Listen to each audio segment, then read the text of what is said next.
been a busy day and we've just heard from the Bank of England. They haven't changed interest rates. The market didn't expect them to do that yet, but they're definitely on the road to rate cuts.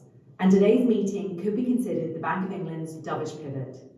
The MPC, who set interest rates at the Bank of England, have shifted to a more dovish stance, and the bank also lowered its inflation forecast compared with November. The bank now expects a sharp decline in the UK's inflation rate in the coming months, and if this goes to plan, then it will support rate cuts. The bank didn't pre-commit to any rate cuts, and instead said that they would remain data dependent. But the bank now expects inflation to fall back to target later this year. Back in November, it didn't expect inflation to fall to the 2% level until after the end of 2025. After lagging the pack for so long, the UK now looks like it could be one of the first G7 nations to hit its inflation target.